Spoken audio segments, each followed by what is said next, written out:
Let's talk more Seahawks joining us right now. They do it every single Monday at 11 o'clock. We talk Seahawks football. It is the Ground Puck Seahawks Podcast show with Curtis Crabtree from Fox 13, Tim Booth of the Seattle Times, and it's all brought to you by Georgetown Brewery. They got a brand new beer. Where would I put it? I can't see it. Can you see in the background? The new Tavern beer is out. If you like a used to be local domestic lager that's no longer brewed here, that's got that, can that you like and all the commercials, this is better. It's a better version of that Tavern beer, Georgetown Brewery. Go check it out at the brewery and go get your new Tavern beer today. It's a easy, smooth drinking domestic lager. You're going to love it. Tap room open 10 a.m. to 8 p.m. 7 days a week, georgetownbeer.com. In fact, I had some over the weekend. And I could have used some more last night, fellas. Tim, Curtis, welcome in. 30-13, Curtis. I'll be honest, though, it felt worse than that. Yeah, it did, didn't it? There was a lot of ugly football in various aspects of last night's game, and it led to a result that certainly got away from them at the end when they're playing with a backup quarterback there for a quarter and a half. And, it was very little went right other than the defensive performance in the second half of the game. Other than that, you could probably write off just about everything you saw last night against, a team that was better than you in just about every possible way. So not ideal for a team if you're trying to chase the playoffs to get pretty much punked like that at home on a primetime game like they were last night. Tim Booth, you have answers. I want answers. What happened last night? An ass kicking. I mean, just like a straight up ass kicking. Like, the Packers, think about the teams that Seattle has lost to this year. You lose at home to the Bills. You saw the gulf that exists between a team that's about to contend for a Super Bowl and a team that's fighting and scrapping to get to the playoffs. You saw last night the gulf between a team that has enough talent to contend for a Super Bowl bid in the NFC and a team that's fighting and scrapping to get to the playoffs. I mean, the Packers are a more talented team. They came out and just gave an absolute ass kicking to the Seahawks. I thought it was really notable that they won the toss and wanted the ball, and just was like, okay, your defense has been great for 4 weeks. We're just going to go and shove it right down your throats and show that our offense and our game plan and our scripted first 15 plays is better than anything that you're going to roll out there. I thought that was a very telling sign for what was going to play out the rest of the night. Because you guys, you never see that. You never see teams win a toss and take the ball anymore. No, you defer to the second half, and then you go out and you hope you get a stop on defense, and then you allow your offense to go out and do their thing. But they were like, yeah, we want the ball. And immediately, like, Josh Jacobs is running for 8-9 yards, per carry right there on that first drive. It was like, okay, this is how it's going to be tonight. Curtis, I actually for a moment thought I had too much to drink before the game, thinking they had won the toss and elected to take it. But it was true. Yeah, no, I had a bit of a double take moment up in the press box last night myself, saying, "Oh, forgot you can do that. You can actually choose to receive to start a game." So, no, you certainly don't see it anymore. It used to be the norm, but now, as Tim mentioned, everybody defers to the second half because they want the ball then. Green Bay last night, they just decided to give the ball to Josh Jacobs 9 times in 10 plays that opening drive and go straight down the field with the help of a penalty as well for roughing the passer, and 7-0 before you blink, and then 14-0 before you blink again, and all of a sudden you're playing from a 2-touchdown deficit against a team that you didn't want to be behind against. So didn't start well. Didn't go well for most of the night period, and now as I wrote last night, you lost the game, you lost the division lead, and you might have lost your starting quarterback all in one go. So we'll see how that comes out today with Geno Smith, but it was not a good night for Seahawks in just about any way possible. What do you guys do? Whoever goes first, I don't care. What happened with their run defense, which had been so solid, but man, those first 2 drives, really the first drive, it just looked like they reverted back to the team that they were, a month and a half ago. My take on it was I think they overthought it. Like you saw a lot of movement on the defensive front last night. Like pre-snap, they would shift some of their positions and things like that. I thought the linebackers didn't play great too last night. It seemed like they got washed out on a lot of plays. And Green Bay's offensive line is really good. I think it was a combination of those things. I think they maybe had too much movement up front, which got guys out of position. Packers obviously took advantage of that. Jacobs is a really good runner, and that offensive line is really good. And the linebackers, for the first time in a month, felt like they were kind of invisible, especially in the first half. It felt like they just got like washed out on a lot of plays, and you saw, some of what we saw earlier in the year where Dodson and Baker were making tackles 5-6 yards downfield. Well, suddenly it was Ernest Jones and Tyrese Knight making tackles 5-6 yards downfield last night, especially on that first drive and especially in the first half. Yeah, and I think they ended up getting to a point where they were moving laterally too much. So I think they were, it's not like they were getting knocked straight back off the ball. I think it was they were trying to string plays a certain direction, and by moving laterally, they got moved back and got out physicaled up front, and therefore all of a sudden you're creating those running lanes that they had done a pretty good job to keep in check the last several weeks. It's one of the things Ernest Jones talked about last night was they were doing stuff like, and they weren't quite expecting up front, and it took them a while to adjust to it. So I don't think it's a massive step back from like an ability standpoint. I think they just got out schemed a little bit, outworked in some areas, and just kind of had a bad half in that front. I don't think it's anything alarming for the long term. It was the wrong time to have that happen to you when you're starting a game like they did last night. Kind of felt like they sped them up offensively, like LaFleur sped them up to where they couldn't make those adjustments that they like to make. Yes. Yeah, I thought so. I thought the second half they played better, but without question, Matt LaFleur won the coaching battle last night. Like the way that first half played out, whether it was them going a little bit of tempo, whether it was them just deciding, hey, Josh Jacobs is going to touch the ball every play on the opening drive. Like he out-schemed Mike McDonald to start that game, and it set the tone for the rest of the night with what they did on those first couple of possessions, getting, and jumping out to that kind of lead. Yeah, it just was. I thought, Curtis, the way he even called the first two plays of the game, which I believe were screens. I mean, just taking advantage of what that defense, because of the atmosphere, because it was a great atmosphere yesterday going in. It was, I mean, people were juiced up for it, including that defense, and they wanted to get after him. But he just had a counter, and they just had them off beat the entire game, and that was just an absolute clinic on that first drive. Yeah, he obviously took the ball because he felt pretty good about his script for the start of the game, eh? Like, just it worked for him to come out and just carve the defense up and end up with 2 touchdowns pretty quickly, and a quick 4 and out, I guess it would be for the defense on the other side to get things going for them. And yeah, the game got out of hand very quickly for them to where you're playing from 2 scores down the entire night, and weren't able to dig yourselves out of that hole. What does it mean for the team? Like, what's the takeaway from it is what, Tim? That they're a good team, but they're just they're not at that level with the Packers, the Lions, the Eagles. Yeah, I mean, they can compete with them, but to actually beat one of those teams, you have to play a perfect game. That's where the Seahawks are right now. You can be competitive. We saw it earlier this year. They were competitive with the Lions. Earlier this year in Detroit, they didn't play a perfect game. The Lions ended up winning.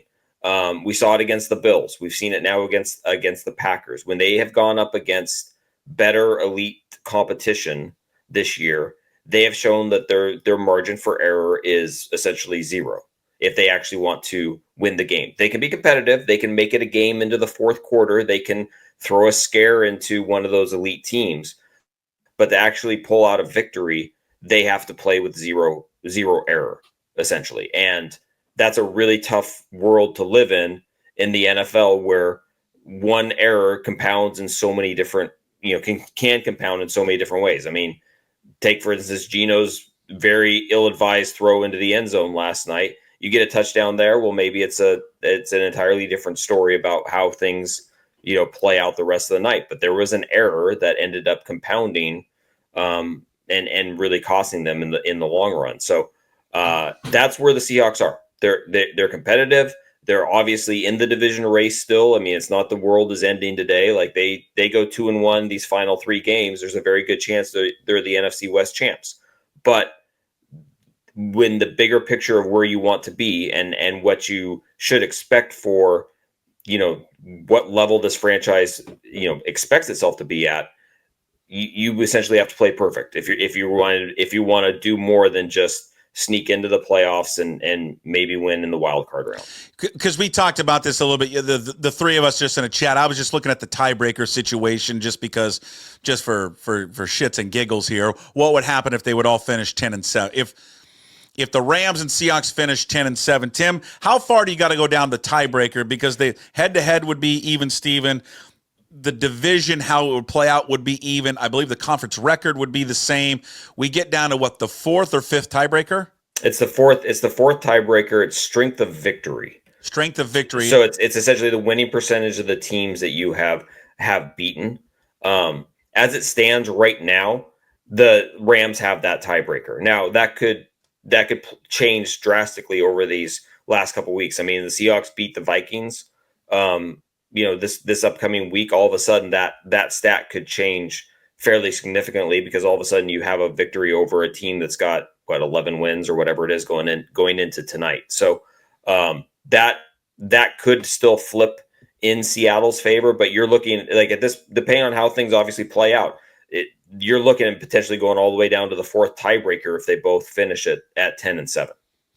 Because, right, Curtis, you could in theory lose to Minnesota this weekend, which again they'll be underdogs in this game. Beat the Bears, beat the Rams, and still end up winning it. I mean, again, I think there's this thought that for some that are like, oh my God, they can't lose another game. They can kick another game. Minnesota would be the one you'd kick. You certainly don't want to kick the Bears game, and then you can't kick the Rams game. Maybe because of the strength of victory thing, maybe it would be the other way around, where as long as you beat Minnesota, maybe you could kick the Chicago game and still get there. But yeah, I mean, ultimately, at some point in the line, the conference record comes into it, as Tim mentioned there too. And yeah, I mean, you've put yourself in a position where you have to do this math game with the stuff like this to try to find a way to get in if you can't take care of your own business. And ultimately, there's teams that they just don't match up well against because their offensive line is still a problem, and there is a ceiling on what they can do when their offensive line is as poor as it's been all season long. That's just the bottom line, because defensively they're plenty good enough. Offensively, skill positions, I think they're plenty good enough. Same with quarterback. I think they're, Geno can have his moments here and there, but they're more than good enough to be where they want to be with him at quarterback. And that offensive line, it just anchors down the ceiling of what this team wants to do, because they just have too many games like last night where they can't do enough. And it shows how much Geno's, covered up some of those line problems in the passing game when Sam Howell comes in and gets sacked 4 times on about 18 dropbacks last night and throws an interception of his own. What he does to avoid some of those pressures and sacks himself when he's back there under center. So, again, it comes back to offensive lines are their limiting factor, and it's just not enough for them to be the team they want to be this season. They can still do plenty, but that's the area of concern for sure. Yeah, and Tim, we thought that this would be clearly a bigger challenge. I mean, we talked about it a little bit last week. I think everybody talked about it. The bigger challenge going into the Packers game was this wasn't Arizona's defensive front. I mean, this was a different beast, and they were good against the run, and they were good up front. And again, you have another game without Ken Walker. We knew these issues going in, and then Oluwatimi, I didn't know. I was at the game, and when you're in the stands, it's just hard to see this stuff. I didn't even know Oluwatimi went out. Was it the second series he was out of the game? He was out by the second quarter. I think he got hurt on that second offensive possession, because we noticed when they came out that first time they had the ball in the second quarter, Jalen Sundell was in there at center, and we're like, okay, where's the center? So I think it was the second quarter. And here's the thing. I mean, I think when you look at the numbers, I mean, Charbonnet had the long run, which makes his numbers look better than they were. But the point was, I don't know if they could continue to try and establish the run once they were down so quickly. You're like, oh my God. I think inherently, right, guys, you as a play caller and as an entire staff, you start to panic a little bit, like, oh, we need to go down and score right away. Oh, without question. we don't even know if the run game was good or not last night because they were coming from 14 down the entire night. Like, they couldn't even get to it. What Charbonnet ended up with 8 carries at the end of the day. I mean, like, you don't even know if the run game would have been able to live up to what it was last week. The numbers were fine, particularly with Charbonnet. Like, his yards per carry were nothing to sneeze at, but like, you just couldn't get to it because you were trying to come back the entire night because you found yourself in that 14-0 hole immediately. So yeah, whatever Curtis said. Curtis, we echo with what you're saying. The Geno Smith thing, it's what happens to him from the 20 to the 20, you're like, this is one of the better quarterbacks in the league. He makes every throw. He does everything right. What Curtis was saying earlier about the offensive line, and he makes up for the issues that they have on the line. He gets into the red zone, and Jim and I were joking earlier, he turns into Stan Gelbaugh. Like, why? What happens to him? That's a great pull from the past. Obviously the field is it's obvious. The field's more condensed. There's more traffic out there. I think he inherently feels like he has to get a touchdown. Like he just has to get the ball in the end zone. And I don't know if that's, a result of issues from his past when he was with the Jets that he still is, trying to work out. If that's, the thin, like we talked earlier, this team rides such a thin margin of what it can do against really good competition that maybe he just feels like he has to force the ball in there because they absolutely have to have a touchdown on this possession because, we're down by 10 already, or last night they're down by 14 already. They have to get a touchdown on this drive. They can't afford to kick a field goal here. Like, I don't know if that plays into his mind at all. I don't know if it's him feeling like I have a damn good arm and I'm just going to force the ball in there. And by God, it's going to be caught by my wide receiver on this play, or my tight end, or my running back, or whatever it might be. I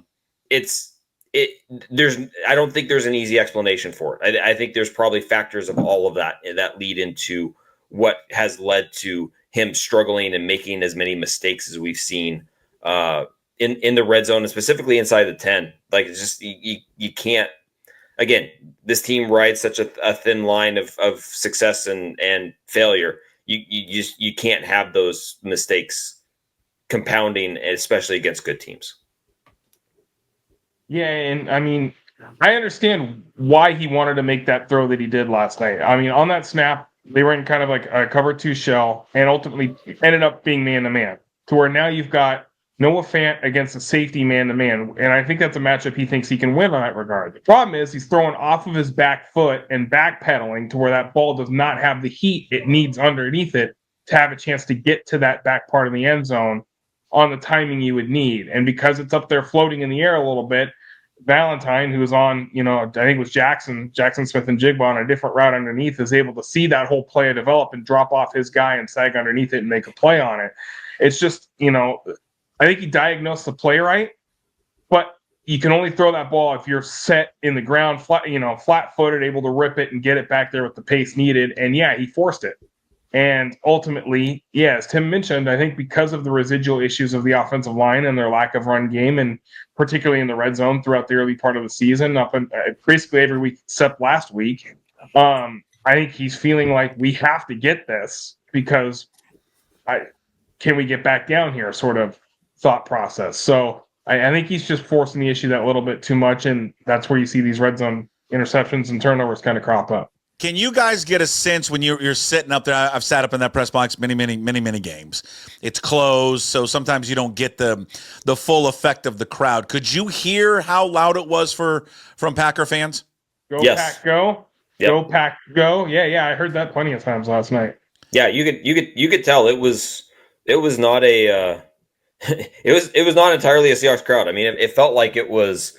There were times that felt like it was maybe like a 60-40 kind of split or 70-30 kind of split in there last night. It was noticeable, kind of in a different way than maybe even when the Bills were here earlier this season. That was the one that jumped out to me of like, holy crap, there's a lot of Bills fans here.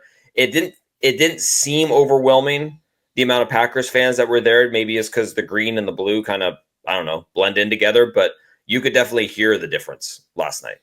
Yeah, I was at the Bills game. This was way more intense. I thought the Packer fans over Bills fans. And they were getting after it. I'm telling you, pregame at the Central, I'm pretty sure the Central Saloon, these Packer fans, they drank those people out of Miller Lite. I'm telling you. I mean, my God. Can these people throw back the Miller Lite, these Packer fans? I mean, it's just a different class. I think it's not to say Seattle's not a good team. They certainly at times can play.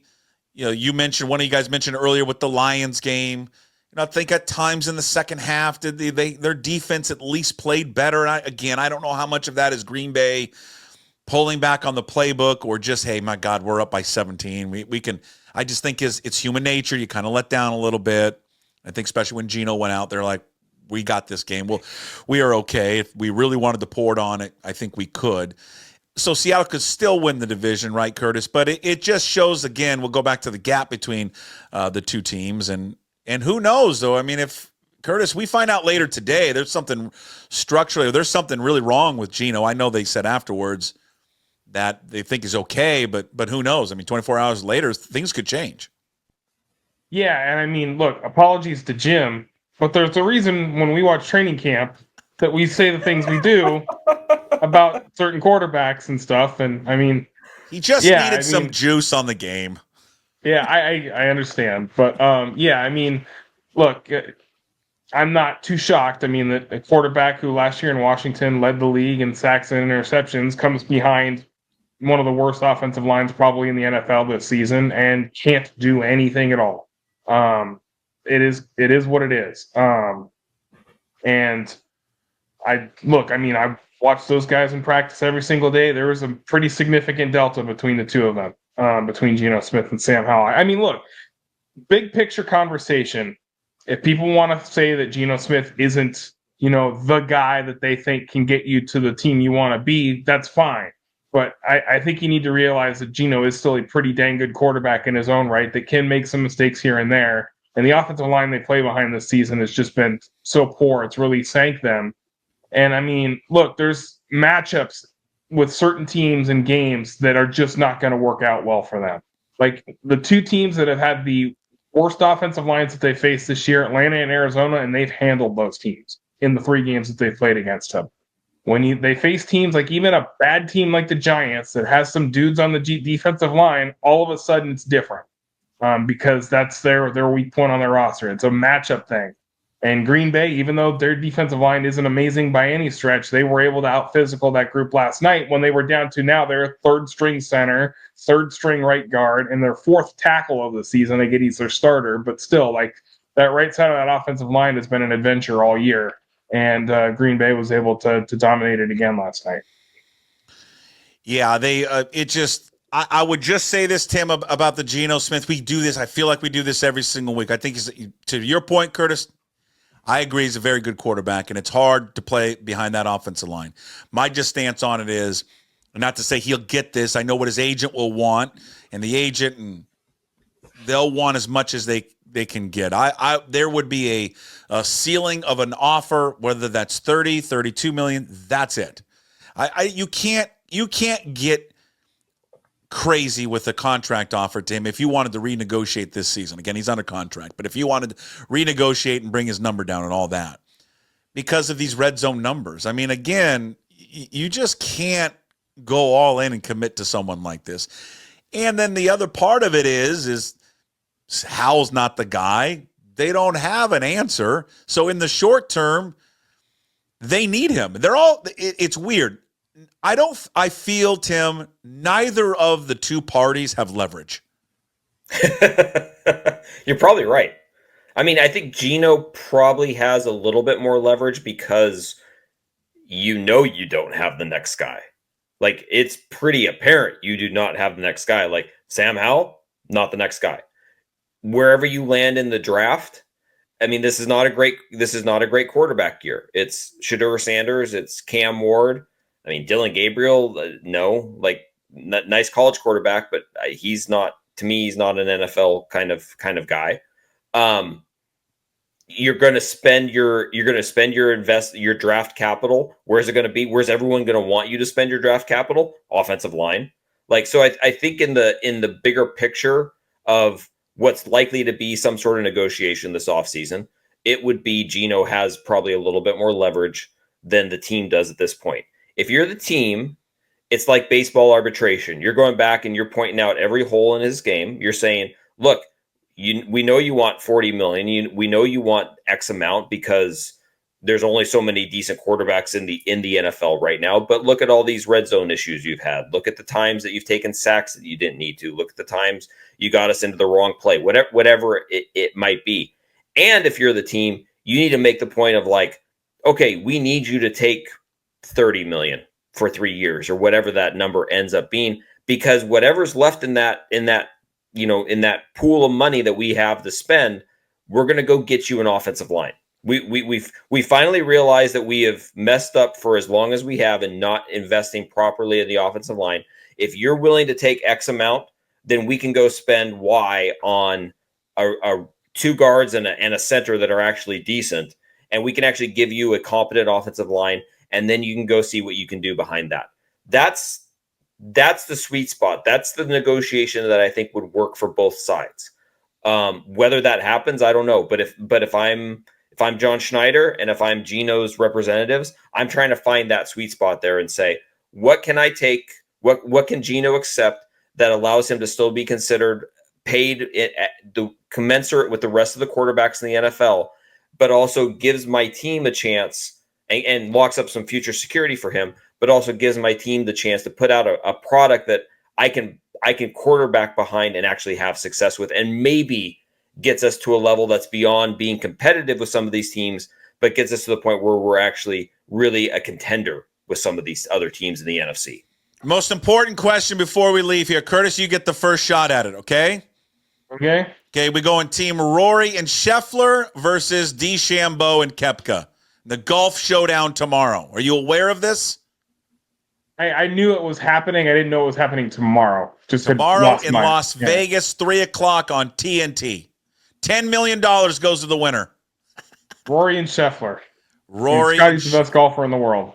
And I don't think it's particularly close right now, which is kind of wild to say. If they win, he gets $5 million. Just add that on to all the money he's won this year. Just stupid. Tim, who you going with? Okay, first of all, this goes right with my idea that after all these negotiations are done, we need to have a LIV versus PGA Tour Ryder Cup at Chambers Bay. It would be the greatest event ever, and Chambers would be the perfect venue for it to happen. Chambers set up for a match play of that caliber would be awesome. I know the players would bitch about it. I don't care. That's what I want. I want those two entities playing a match play tournament or whatever at Chambers Bay. I'll go the opposite side. I'll go DeChambeau and Koepka. What the hell? Okay. I Koepka in big events if he actually cares about it. And I was fascinated by Bryson's little Instagram thing where he was hitting golf balls over his house.